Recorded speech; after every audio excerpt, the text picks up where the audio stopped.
Dude, so I made that tweet about Sonic Adventure. Good lord.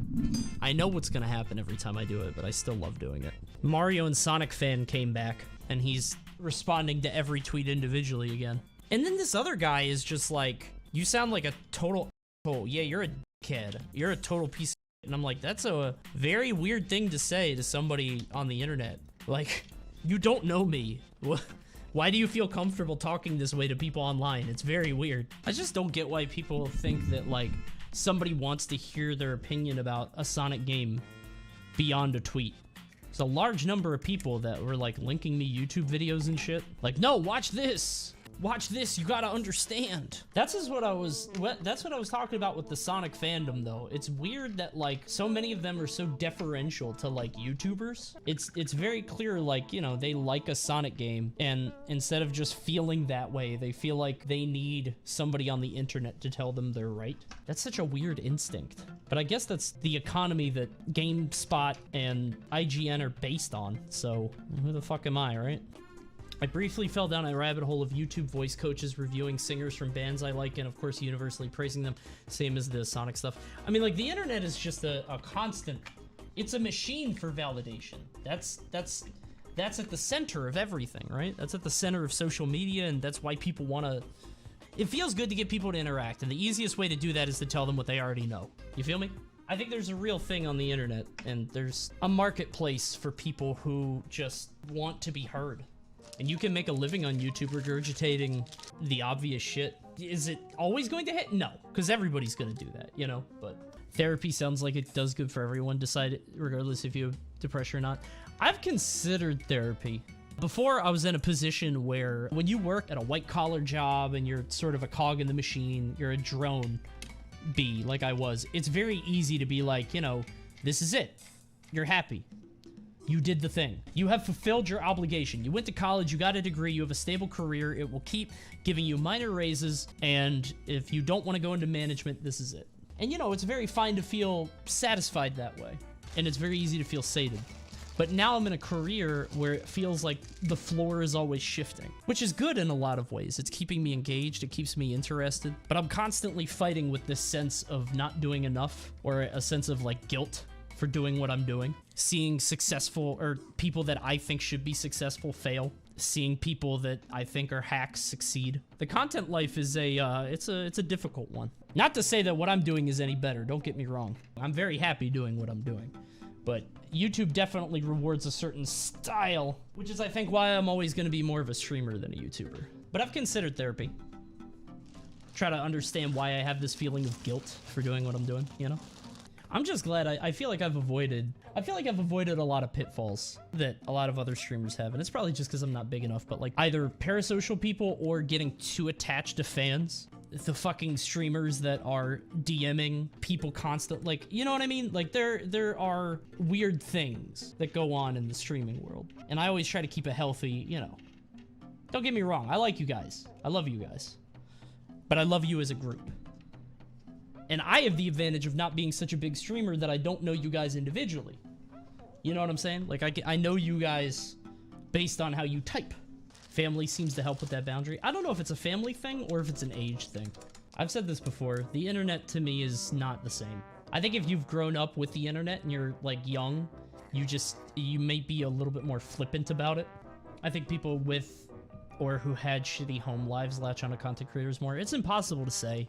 I think it's an easy conclusion to come to that, like, you know, online dad, but I also think circumstances are more complicated than that for each individual. Like, I think a lot of people latch on to the idea that Joe Rogan is a dad substitute for a lot of people, and, like, maybe, but, like, I think that conversation is less interesting than why is that the case, instead of just saying, like, yeah, that's the case. I think one of the problems that I have, and one of the issues that I have difficulty coming to grips with is the breadth of human experience. It is impossible to come to any sort of conclusion about anything ever, because there are a billion people with a billion lives, and all of them can publish their experience on the internet, and they can all also lie about their experience on the internet. Like, and you have no trusted news source anymore, because the world is so cynical, for good reason.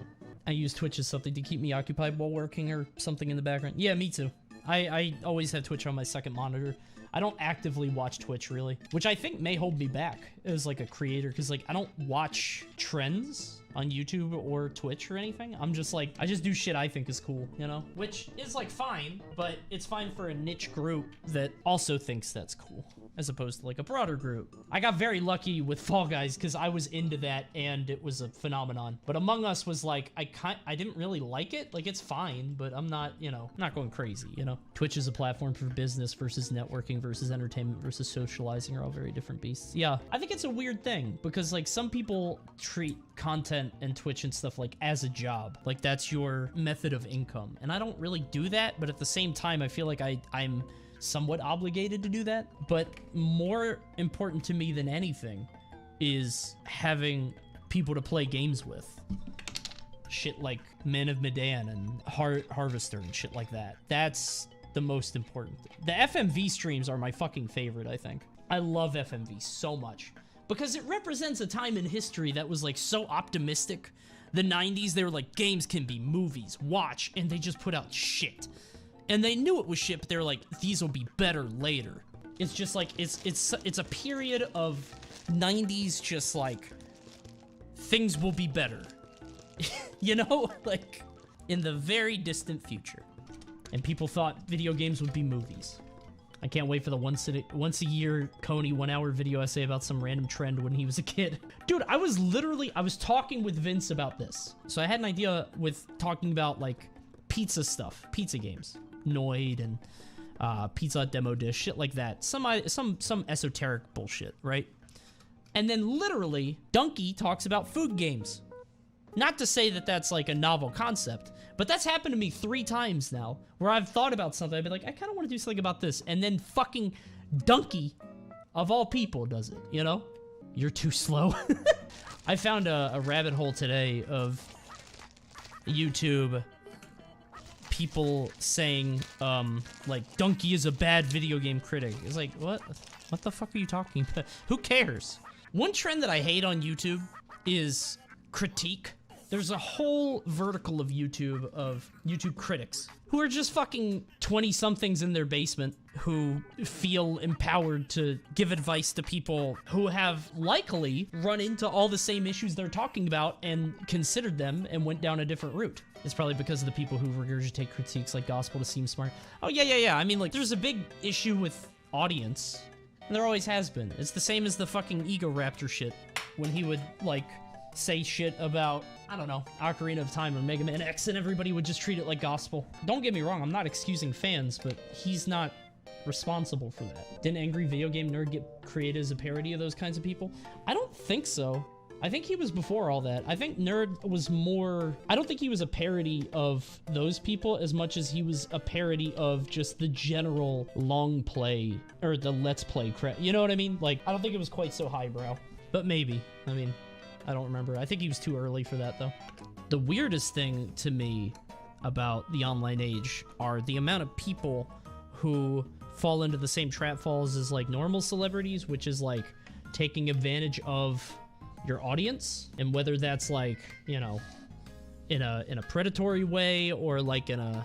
I guess it's all predatory, but financially, or in other ways. It's just fucking weird, man. I guess that means that it's more complicated than we think, you know? It's like people look at celebrities, they're like, oh, how could Kevin Spacey do that? But I guess it's about power, you know? I don't know. Shit's weird to me. Even a little fame makes some people feel untouchable. It's weird, though, man. Like, internet fame is not real. You can be famous on the internet and, like, you can't do anything with it, you know? Twitter followers don't mean shit. If people think they'll get away with shit, it's easy for them to justify doing. I don't know if it has anything to do with fame. But I don't think it's a fame thing. I think it's power. That's what I'm saying, is I think it's all rooted in, like, the idea that, like, I can do this without repercussion, you know? But I don't know. I'm not a fucking psychiatrist. Armchair psychology is pog.